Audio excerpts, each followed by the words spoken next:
Ahora sí. Entonces, vamos a hablar de lo que es pH y acidez de los alimentos en nuestra clase. Partamos con lo más básico. Aquí tenemos la escala de pH y si ustedes se acuerdan, esta escala de pH tiene un valor de el 1 hasta el 14 y teniendo un valor neutro en 7. Normalmente este valor neutro está asociado con lo que es el agua y por debajo del valor 7 se consideran alimentos ácidos, por encima del valor 7 se consideran alimentos básicos o alcalinos. Aquí hay algunos ejemplos, por ejemplo, de compuestos que son ácidos o alcalinos, partiendo con el agua. Y yéndonos hacia el lado ácido, tenemos la orina, el café negro, el tomate, el jugo de naranja y el vinagre. Si ustedes ven, mientras más nos movemos hacia un valor más chico, nosotros podemos claramente percibir que la sensación que percibimos con nuestros alimentos es más ácida. Tal vez con el café no se considera un poco ácido, pero sí tiene un sabor amargo algunas veces. Y cuando nos vamos por el pH alcalino, tenemos el agua de mar, el baking soda, que es el bicarbonato de sodio que se utiliza para hacer productos de panadería. Tenemos el trato digestivo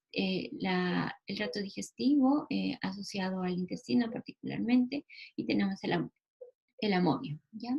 Hay que hacer una diferenciación aquí en el tracto digestivo porque el estómago tiene un pH ácido de 3.5 incluso menos, pero el intestino tiene un pH alcalino de aproximadamente 10. Importante, ¿por qué creen que es esta diferencia? Desde el punto de vista de asimilación de alimentos, si ustedes quieren. El intestino tiene un pH básico para neutralizar la acidez del estómago. ¿Qué le pasan a los alimentos en el estómago?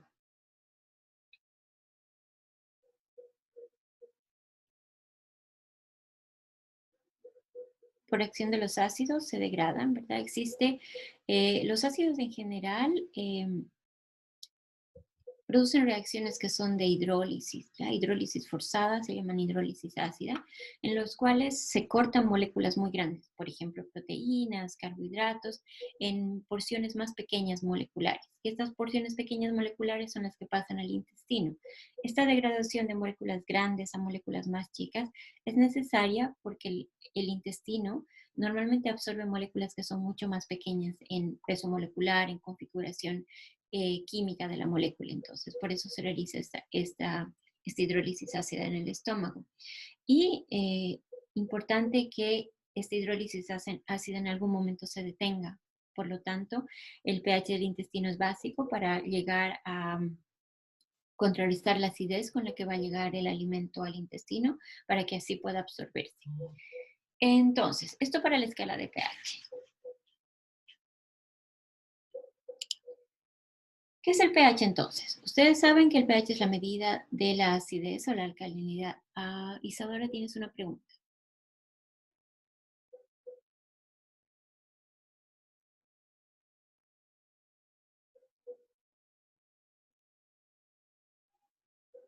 Si quieres, puedes abrir tu micrófono. Ya. Cuando estamos comiendo, el pH cambia.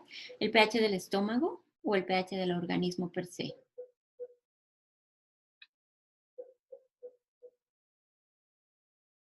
El del estómago. No, nosotros constantemente dentro de los jugos gástricos que se van inyectando en el proceso de digestión, vamos a tratar de mantener un pH, el organismo va a tratar de mantener un pH lo más cercano a la acidez, para que la hidrólisis de esas macromoléculas sea estable en el tiempo y no tengamos una hidrólisis un poco más dispareja.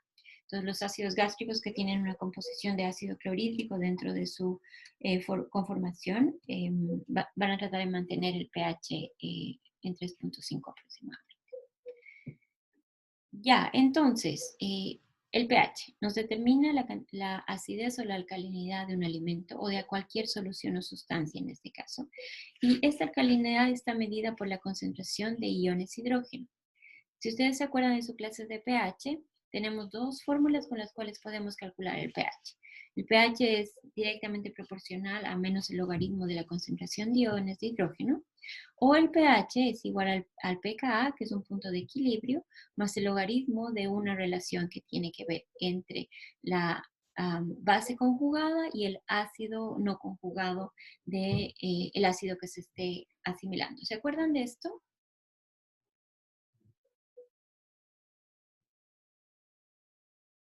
¿Se acuerdan de las dos fórmulas de pH? Ya, perfecto. La primera, ¿para qué tipo de sustancia se ocupa? La primera que es directamente proporcional al menos el logaritmo de la concentración de iones hidrógeno.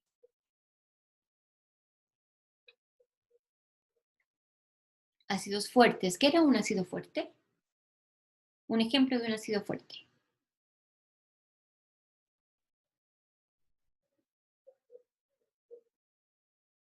Los ácidos fuertes tienen una característica: en contacto con el agua se disocian el 100%. O sea que en cuanto estén en una solución, el ácido clorhídrico como ejemplo, que nos comenta Geomara, se va a disociar completamente en una concentración de iones hidrógeno y una concentración de cloruro. Perfecto, esto es súper bueno. Y la otra cuestión, ¿para qué nos sirve? ¿Para qué tipo de ácidos?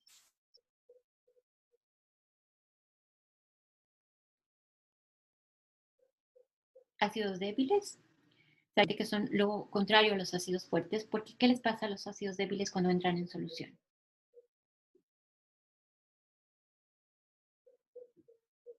Se disocian parcialmente. ¿Qué significa disociarse parcialmente?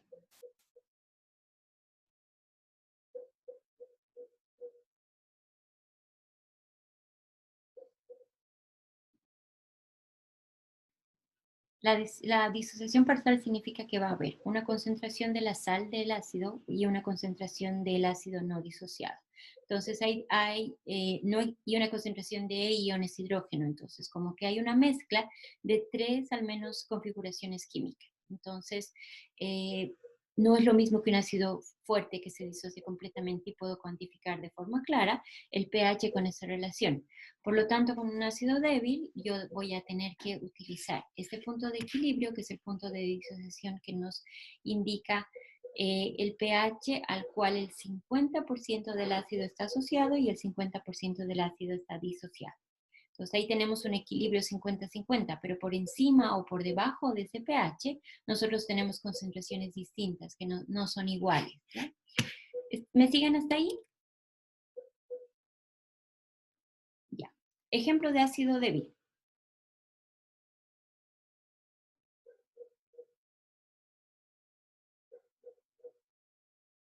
Ácido acético, súper buena respuesta. ¿Qué tendremos entonces nosotros en los alimentos? ¿Ácidos fuertes o ácidos débiles?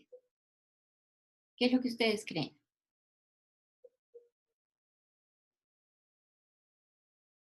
¿Ácidos débiles?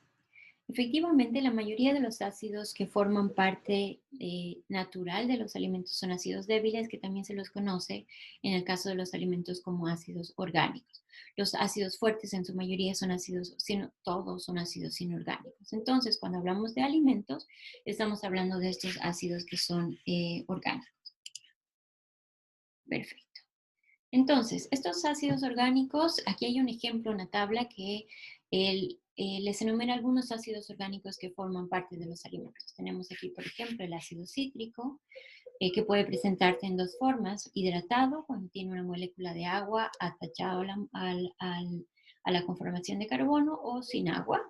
Ácido acético, como dijeron en el ejemplo. Ácido láctico. ¿Dónde se encontrará el ácido láctico? ¿En qué tipo de alimento?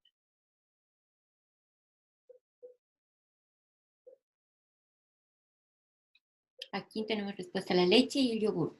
Este es un súper buen momento para hacer una diferenciación. La leche tiene un pH neutro, ¿ya? Tiene muy poca concentración de ácidos orgánicos, si es que es cero.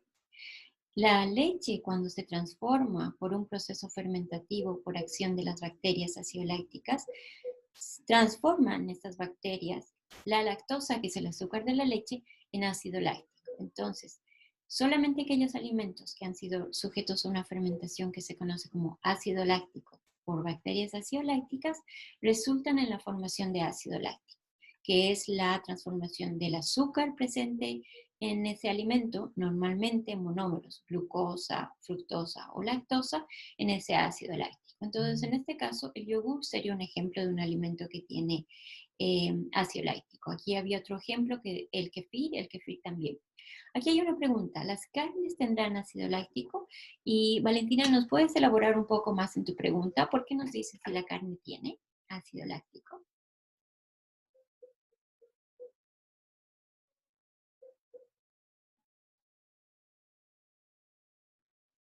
Porque es un músculo. Ustedes se acordarán que en el momento en el que se empieza a producir el rigor mortis, que es después de la muerte, se empieza a producir cierta cantidad de ácido láctico. Entonces el pH de la carne, que es neutro del músculo, va a ir cambiando en el tiempo y se acidifica un poco. Lo mismo ocurre cuando nosotros ejercitamos y hacemos, vamos al gimnasio, hacemos pesas o corremos y demás, y se nos forma esta sensación de dolor en los músculos. Esos músculos, ese dolor está asociado por la concentración de ácido láctico que se forma en el músculo y que tiene que ser utilizado por el organismo para irlo eliminando. Entonces, eso para los ácidos. Y aquí hay otros ejemplos, el ácido oxálico, el ácido tartárico, ascórbico, hidroclorhídrico, y aquí vienen los ácidos fuertes, ácido clorhídrico, sulfúrico, fosfórico, y el ácido, el folato de potasio. De estos ácidos fuertes, ¿creen que alguno de estos se utilice para la elaboración de alimentos?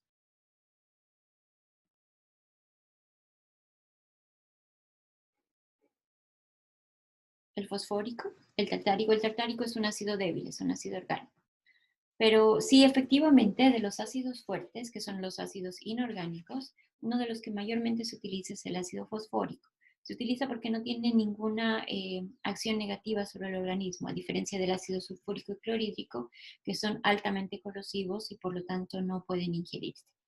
Eh, no pueden ingerirse en nuestra dieta, a menos que estén presentes de forma natural y normalmente están presentes en concentraciones muy bajitas que no nos producen daño, pero adicionadas de forma intencional en la preparación de un alimento están prohibidos.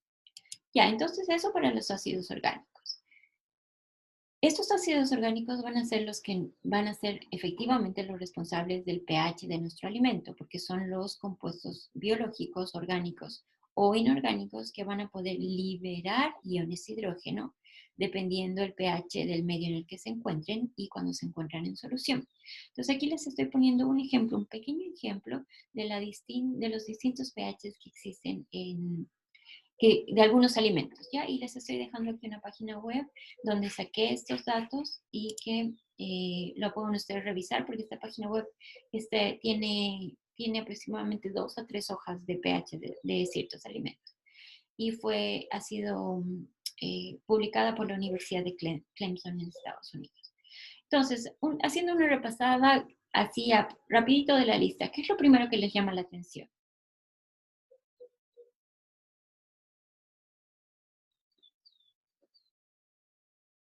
Que los alimentos sí están con otra tipo, no. Adelante. Casi todos los alimentos desácidos nos comenta aquí Franco. Y si yo hago una barrida así súper rápida en la tabla, encuentro valores cercanos al 3, al 4, 4, 5. Y la mayoría, si no es casi todos, están por debajo del 7. ¿Ya? Entonces, eso es una característica interesante a tomar en cuenta, porque no existen alimentos que tengan un pH estudiados hasta ahora o reportados de forma científica, que tengan, por ejemplo, un pH de 12 un pH cercano al 14. La mayoría tiene pHs por debajo del 7 y algunos de ellos, como por ejemplo las coles de Bruselas, estos son el germinado de Bruselas, pueden ser relativamente básicos, son menores a 7, pero se encuentran más cercanos al 7. Ya, Michelle, lo que tú nos ibas a decir, que los alimentos cambian de pH dependiendo la forma en que se encuentran y según la marca. La característica química, así como molécula química de los ácidos que nosotros podemos añadir a nuestro alimento, normalmente es bien estándar, dependiendo cuánta cantidad nosotros pongamos en una solución para la preparación del alimento, vamos a obtener un pH asociado a esa cantidad. Lo que sí hay una variación es en el pH de los alimentos que son naturales. Por ejemplo, aquí tenemos las paltas que varían entre un 6,27 y un 6,58. Y existe ese rango que se asocia evidentemente con la cantidad de ácidos orgánicos presentes en esa palta, pero la diferencia se da por las condiciones en las que se cultiva. Entonces puede ser que se utilice un suelo más alcalino, por lo tanto el pH va a ser un poco más acídico, entonces va a ser más acídico, o puede pasar que el alimento haya empezado un proceso de deterioro, por ejemplo en los tomates, cuando empieza a deteriorarse el tomate y empieza a formarse ese hongo, por ejemplo, se ponen un poco más ácidos, ¿ya? O la fermentación de bacterias acidolácticas para hacer yogur se extiende por más del tiempo, entonces el yogur va a ser un poco más ácido. Pero si se fijan para todos los valores, para casi todos los valores, los pHs tienen cierto rango.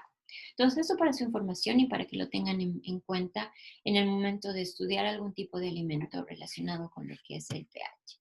¿Alguna consulta hasta aquí?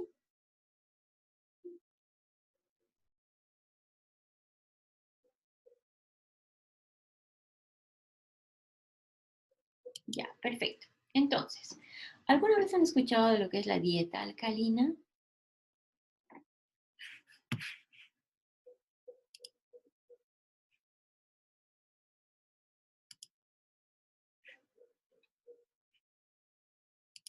Vamos a hacer una pequeña encuesta, ¿ya? Entonces, tengo 3 preguntitas en esta encuesta. ¿La logran a ver? Ya. Entonces, la primera pregunta dice, ¿alguna vez escuché hablar de la dieta alcalina? Yo sé que algunos de ustedes ya me han empezado a responder que no y otros que sí. Entonces, podemos ir respondiendo. La segunda dice, sé qué es y cómo se aplica la dieta alcalina, de todos aquellos que responden sí. Y los otros la otra pregunta dice que si la dieta alcalina te hace mucho sentido o no, es algo que te parece razonable, lógico.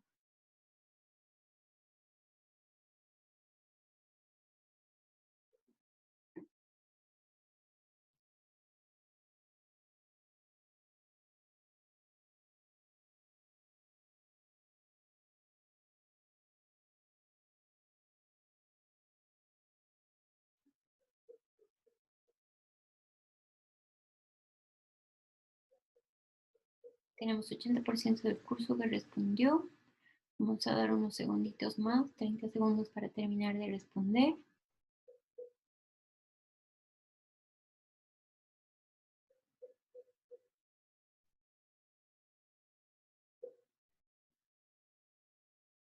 Pregunta, ¿el chucrut es ácido?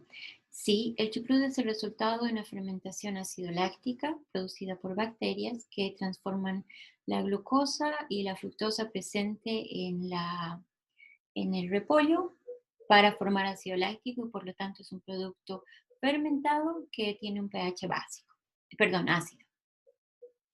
Ya, estamos entonces con las respuestas, así que veamos. Alguna vez escuché de hablar de la dieta alcalina y tenemos casi un empate entre 54 y 48%, lo que quiere decir que algunos de ustedes han escuchado la mitad del curso y otros no.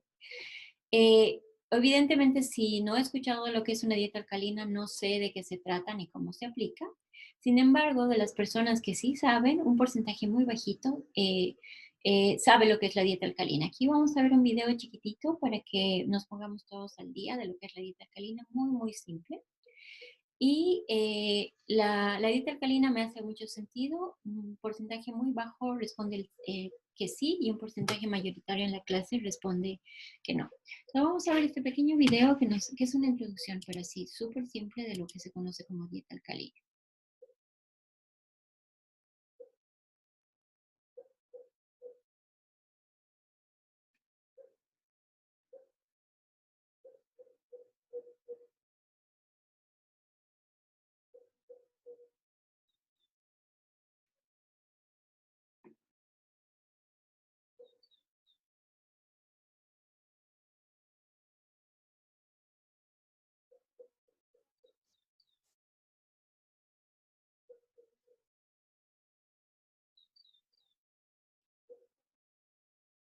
No, no estoy hablando, es solamente lectura.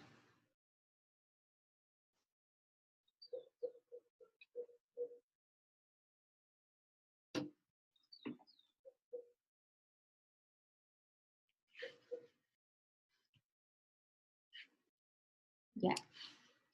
Espérenme, me dicen aquí que no se ve. Entonces, en la presentación ustedes deberían poder estar viendo esto, pero yo se los voy a ir narrando, ¿ya? Dice, la dieta alcalina es una dieta antioxidante que puede cambiar tu vida. La dieta alcalina antioxidante es uno de los métodos más eficaces para prevenir problemas de salud, recuperar la vitalidad, bajar de peso y frenar el envejecimiento prematuro. A diferencia de otras dietas, es muy flexible, no cuenta calorías ni carbohidratos y no renuncias a tus platos favoritos. ¿Qué es lo que haces? Tomas un vaso de agua alcalina ionizada en ayunas y ahí se ve una figura de una persona exprimiendo un limón. Profe, no está compartiendo pantalla. Espérame 2 segundos.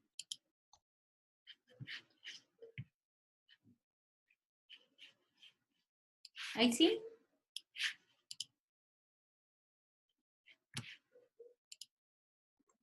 No, todavía no. Internet está súper lento. Muy, muy lento.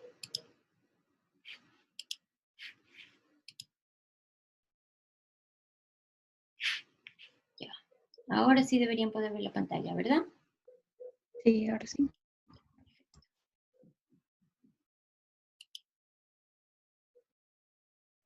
Dieta alcalina entonces. Y sí deberían poder ver el video.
Ya, súper. Ese era el video que quería mostrarles. Entonces, vamos a ir disectando poco a poquito ese video. ¿De dónde nace la dieta alcalina? Esta dieta alcalina tiene base en este libro que se llama Honestly Healthy, que hace muchos años fue publicado, que basa esto que dice la dieta alcalina, que debemos comer entre 30% de alimentos ácidos y 70% de alimentos básicos. Y la dieta alcalina se empezó a ser más exitosa y más seguida porque Victoria Beckham, que había leído el libro, le hizo mucho sentido la dieta y empezó a utilizarla. Y como ustedes saben, Victoria Beckham se ve bastante saludable, tiene una figura muy atractiva, entonces empieza el público a decir, pucha, con esa dieta Victoria Beckham se mantiene así, entonces yo la voy a tratar. Entonces se hace popular. La mayoría de las dietas, si ustedes se dan cuenta, se hacen populares por alguna frase, por algún comentario que hace una persona famosa, un influencer, entonces empieza la gente a seguirla y a hacerla. Entonces vamos a disectar un poquitito qué es lo que dice esta dieta alcalina. Entonces, además de decir esta dieta alcalina que debes consumir entre un 70 a 30%, la dieta nos dice que primero, que es una dieta muy fácil de seguir porque no cuentas calorías, no cuentas carbohidratos y no dejas de comer lo que más te gusta. Entonces es como la dieta ideal, ¿verdad? Mucha gente no, la mayoría de las personas no les gusta dejar de comer una hamburguesa, por ejemplo, y tener que contar las calorías y el sentimiento de culpa y cuánto carbohidrato estoy comiendo y demás. Entonces, la dieta desde ese punto de vista es súper atractiva, por lo tanto tiene tantos seguidores. Y ¿qué nos dice? Nos tienes que tomar un vaso de agua alcalina y ionizada. ¿Alguna vez han escuchado hablar de este tipo de agua?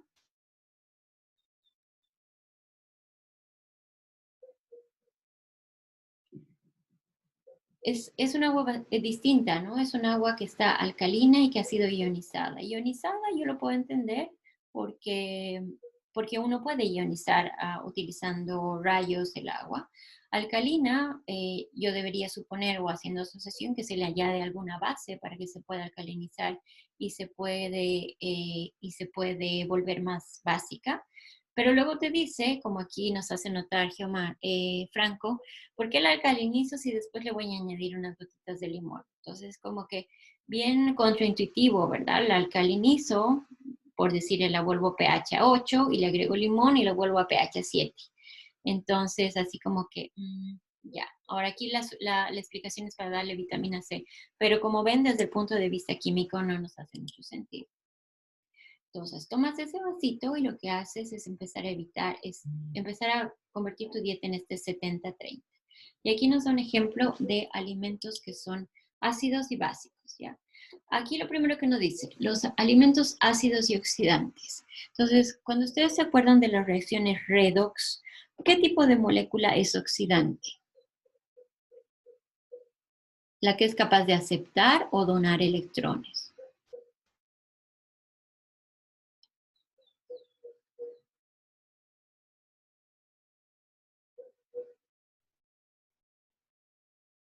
¿El oxígeno es oxidante porque da electrones o porque recibe electrones?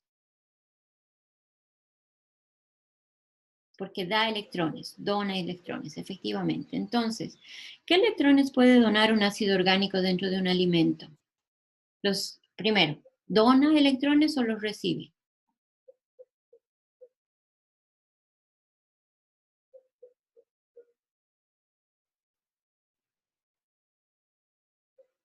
Acuérdense de la composición del ácido Profe, ¿cómo orgánico. era la pregunta? ¿Qué tipo de electrones? Aquí el statement dice, los alimentos ácidos y oxidantes. Quiere decir que de alguna forma estos ácidos orgánicos que están presentes en los alimentos pueden donar electrones. ¿Sí o no?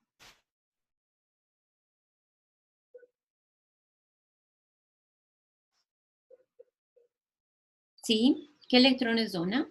¿De dónde vienen esos electrones?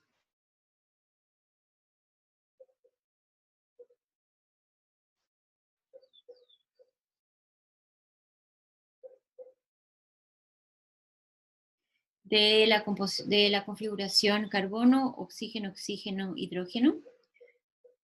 Acuérdense de cuando el ácido orgánico entra en solución y en un alimento va a estar en solución, se va a separar en dos fases. Una fase del ion hidrógeno que está cargada positivamente y una fase de la sal que va a estar cargada negativamente. Entonces, de ese equilibrio es que nosotros podemos determinar que existe una donación de electrones, ¿ya? Efectivamente, los ácidos orgánicos tienen alguna capacidad oxidante, por lo mismo el ácido clorhídrico se utiliza para hacer hidrólisis, ¿ya? Pero los ácidos débiles tienen menos esa capacidad porque en la solución en un alimento van a estar menos disociados. Aquí hay algunos ejemplos. Arroz blanco, harinas, pan, pasta. Nosotros acabamos de ver que el pH de la harina del trigo es relativamente neutro. Todos los alimentos que llevan azúcar, las bebidas que llevan azúcar, mucha atención porque son altamente oxidantes y acidificantes. Y el pH del medio es de 2.5 y roban oxígeno. ¿Qué les parece ese statement? ¿Les parece razonable? Desde el punto de vista de química de los alimentos.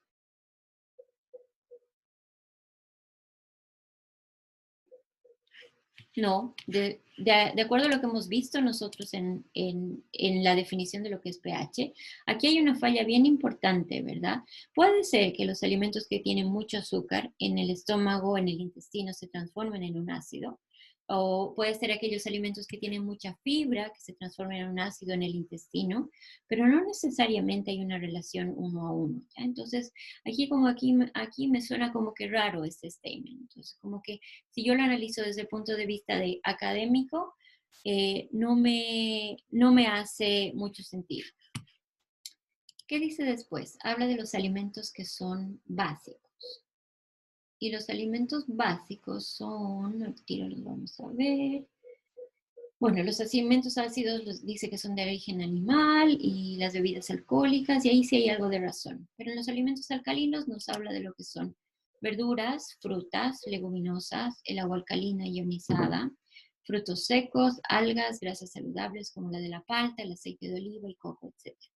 Aquí sí tiene razón. porque si nosotros nos fijamos en nuestra tablita de pH, existen cierto número de verduras o de hortalizas que tienen un pH neutro o cercano a la neutralidad, que nosotros los vamos a considerar como alcalinos. No llegan más arriba de 7, pero están más cercanos al 7, por lo tanto no son ácidos. En estricto rigor deberían ser neutros, pero ya digamos que los vamos a considerar como alcalinos. Entonces aquí hay cierta razón, no son ácidos per se. Entonces, eso es bien importante a tomar en cuenta porque muchas veces, ya bueno, y aquí la parte del Premio Nobel de Belicini, muchos expertos a nivel mundial alertan, aquí también hay un poco de problema. Ya aquí dice que el pH corporal más bajo de 6 está relacionado con poco oxígeno en la sangre y muchos radicales libres, un terreno ideal para muchos problemas de salud. La dieta alcalina se dice que te sirve para producir, para evitar el cáncer. También se ha estudiado que puede limitar trabajar un poco con la función de los riñones para estrés oxidativo, que te puede eh, hacer envejecer prematuramente, entonces tiene muchos beneficios. Aquí hay un comentarios de Franco que nos dice que las frutas son ácidas, excepto pocas como la palta, la manzana tiene un pH 3.6, y efectivamente, cuando nosotros generalizamos sobre frutas y verduras y hortalizas, estamos hablando de un rango muy grande, entonces no todas las frutas son ácidas, no todas las frutas son básicas. Eh, no sé si se dan cuenta, con el COVID ha empezado a circular, por lo menos a mí me ha llegado por redes sociales, eso de para cuidarte del COVID tienes que alcalinizar tu cuerpo y tienes que comer alimentos que son más alcalinos. Y uno de los primeros alimentos que aparecía era el limón. Entonces ahí, si uno tiene un poquito más de formación y sabe que el limón tiene mucho ácido cítrico, mucho ácido alcohólico, lo que le da un pH básico, ácido, perdón, se da cuenta al tiro que eso no es cierto, es una mentira. Ahora el tema es que la gente no sabe lo que nosotros sabemos sobre el pH y los ácidos orgánicos, entonces la cree y empieza a tomar su agüita de manzanilla con mucho limón y además le ponen miel y como que ustedes han visto, la miel tiene un pH de 4, entonces en el caso hipotético que el consumo de alimentos ácidos o alcalinos nos cambie el pH del cuerpo, si estamos consumiendo alimentos ácidos, deberíamos nosotros acidificarnos en vez de alcalinizarnos. Ahora, la pregunta es, ¿a través del consumo de alimentos puedo yo cambiar el pH de mi cuerpo?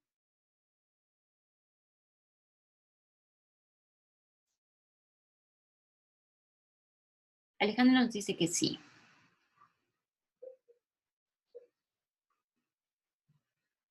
Xiomara nos dice que no. Y bueno, y Karen, Franco, Joselina, Alejandra, Javiera. Y vienen todos los nos. Efectivamente, nosotros como ser humano y cualquier ser vivo va a tratar de mantener su pH lo más cercano a la alcalinidad.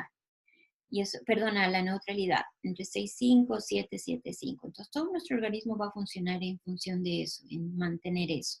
Los cambios de pH que se puedan ocurrir, normalmente se ocurren por la formación de compuestos orgánicos dentro del organismo como parte de nuestro metabolismo. Y si no me equivoco, esto se produce solamente en el hígado y en los riñones, ¿ya? Efectivamente, nuestro organismo tiene una serie de soluciones buffer que nos permiten mantener nuestro pH lo más cercano a 7. Entonces, si yo consumo y me hago una dieta rica en ácido cítrico y yogur, que son pH mucho más bajo, no voy a lograr cambiar el pH de mi cuerpo. Imposible. Si yo cambio el pH de mi cuerpo, estoy poniendo mi organismo en riesgo porque todas las reacciones químicas en el organismo, la mayoría están catalizadas por enzimas. Y ustedes saben que las enzimas trabajan en su mayoría de forma más eficiente en pHs neutros. Entonces, esta transformación o alcalinización o acidificación de nuestro pH interno nos causaría un problema gigantesco. Metabólicamente, en vez de ayudarnos, sería más complicado, ¿ya? Entonces, aquí, ¿se acuerdan que habíamos dicho que en el semestre vamos a hablar de mitos? Y si nosotros fuéramos cazadores de mitos, encontraríamos, en función del conocimiento que tenemos, que es un mito. La dieta alcalina no tiene suficiente base científica como para los claims que dice que es bueno contra el cáncer, que te ayuda a envejecer más lento, ¿ya? No existe base científica para eso. Ahora, si ustedes hacen una búsqueda de papers, yo sí he encontrado papers que dicen que la dieta alcalina puede ayudarte a favorecer el control de los cálculos renales. Y esto es porque los alimentos alcalinos ayudan a secuestrar el calcio de otros alimentos de nuestro intestino. Entonces, si no tenemos tanto calcio que se tiene que metabolizar en nuestros se me fue el nombre, no es hígado, en nuestros riñones, entonces tenemos menos propensos a la formación de piedritas de calcio. Eso entonces para nuestro primer mito que ha sido levantado. Como les decía, esta iba a ser una clase cortita, porque lo que viene a continuación lo vamos a ver cuando veamos lo que es el laboratorio de pH y acidez titulable, que tiene que ver con cómo medimos este pH en alimentos y cómo medimos esta acidez en los alimentos. Entonces, para esto vamos a trabajar con herramientas del estilo laboratorio invertido, en las cuales nosotros les vamos a dar un video que muestra de forma clara y específica cómo se hace esto en el laboratorio, para que ustedes lo vean y lo preparen antes y luego podamos hacer simplemente ejercicios en la clase y cuando podamos volver al laboratorio hacerlo de forma práctica. ¿Alguna consulta hasta aquí?